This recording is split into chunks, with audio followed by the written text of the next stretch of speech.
ابھی چونکہ بہت سی باتیں کرنی ہیں تو میں اب مکہ کی طرف آ جاتا ہوں. آقا دو جہاں صلی اللہ علیہ وسلم کے ساتھ مشرکین کا کیا رویہ تھا اور وہ حضور علیہ الصلوۃ والسلام کو اپنے معبودوں سے کس طرح ڈراتے تھے. تو کیا وہ ان کے اندر قوت اور تصرف مانتے تھے, علم و قدرت مانتے تھے کہ نہیں؟ ہاں, وہ ان کے اندر علم بھی مانتے تھے, جیسا کہ سورہ سبا کی آیت 34 میں اللہ تعالیٰ فرماتا ہے اللَّوْ كَانُوا يَعْلَمُونَ الْغَيْبَ, کہ وہ ان کا یہ اعتقاد تھا کہ جنات ان کے معبود غیب جانتے ہیں, ان کے پاس اپنا علم ہے. تو اللہ تعالیٰ نے ان کا رد فرمایا. اس پر میں بڑی تفصیل سے گفتگو کر چکا ہوں. آج تو کہ قدرت کی بات ہے, طاقت کی بات ہے, تو اس لیے میں اسی موضوع کے اوپر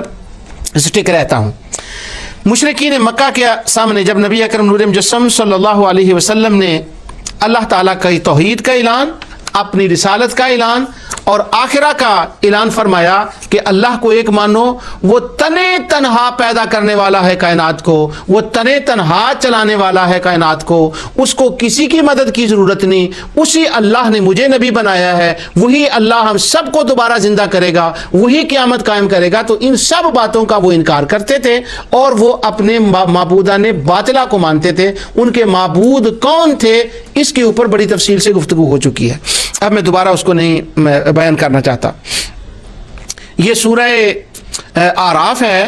اور اس کی آیت نمبر 194 سے لے کر 198 تک یہ مضمون جاتا ہے, جس کے اندر اللہ تعالیٰ نے مشرکین مکہ کے ان کا حال بیان فرمایا. اللہ تعالیٰ فرماتا ہے ام لہم آذان یسمعون بہا, یہ وہ پوری الہم ارجل یمشون بہا ام لہم ایدی یبطشون بہا ام لہم اعین یبصرون بہا, کیا ان کی ایسی آنکھیں ہیں کہ جن سے یہ دیکھ سکیں, ایسے پاؤں ہیں جن سے یہ چل سکیں. یہ ساری باتیں کرنے کے بعد حضور علیہ الصلوۃ والسلام ان سے فرماتے ہیں قرآن کی آیت میں قل ادعوا شرکاءکم ثم کیدون فلا تنظرون. حضور علیہ الصلوۃ والسلام کو اللہ فرماتا ہے کہ میرے حبیب ان سے کہو کہ یہ جو جن کو تم مانتے ہو, جن کی یہ حالت بیان کی گئی ہے, قل ادعوا شرکاءکم ثم کیدون فلا تنظرون, جاؤ ان سے کہو کہ ان کو بلا لو جن کو تم نے اللہ کا شریک بنایا ہوا ہے, اور ان سے کہو کہ جو کچھ وہ میرا بگاڑنا چاہتے ہیں بگاڑ لیں, مجھے ایک منٹ کی مہلت بھی نہ دیں. اور اگلی آیت ان ولی اللہ الذی نزل الکتاب وہو یتولی الصالحین, میرا مددگار تو وہ اللہ تعالیٰ ہے جس نے اپنے کرم سے مجھ پر کتاب نازل کی, اور صرف میرا ہی نہیں وہ تمام لوگوں کا بھی نگہبان ہے. اب حضور ان کو فرمائیں کہ ان سے کہو جو کرنا ہے کر لو, میرا نگہبان میرا محافظ اللہ ہے, اور اہل ایمان کا محافظ بھی اللہ ہے. اس کی تفسیر میں علامہ ابن کثیر نے اور امام طبری نے اور تمام مفسرین نے لکھا ہے, وہ کہتے ہیں کہ پہلی بات یہ سمجھ لیں کہ ان کے جو معبود تھے جن کو وہ کہتے تھے مانتے تھے وہ اصنام تھے. اور ان کی اگلی آیت میں یہ حالت بیان کی گئی ہے کہ وَتَرَاهُمْ يَنْظُرُونَ إِلَيْكَ وَهُمْ لَا يُبْصِرُونَ, جن کو انہوں نے اللہ کا شریک بنایا ہوا تھا کہ وہ تمہاری طرف ایسے دیکھتے ہیں مگر وہ دیکھتے نہیں, ان کے اندر دیکھنے کی قوت نہیں ہے. تو مشرکین یہ کہتے تھے کہ یہ جو ہمارے معبود ہیں اے محمد صلی اللہ علیہ وسلم, اگر تم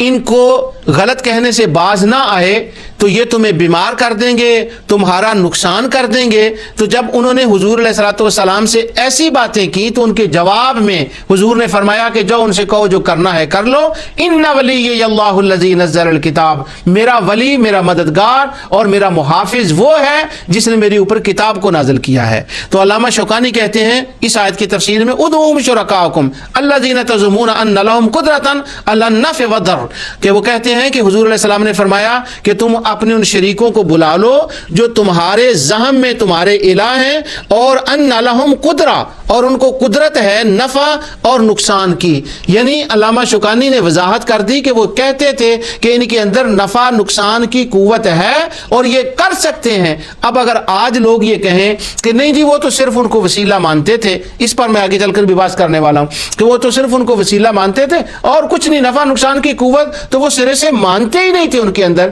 اس سے بڑا اور کیا غلط بیانی اور شبہ ہوگا جس کا ازالہ میں اللہ تعالیٰ کی توفیق سے یہ کر رہا ہوں. تو مشرکین مکہ دوسری جگہ پر حضور علیہ الصلوۃ والسلام کو ڈراتے ہیں. اب میں سورہ زمر کی آیت نمبر 38 جو ہے یہ میں تلاوت کر رہا ہوں. اللہ تعالیٰ نے ارشاد فرمایا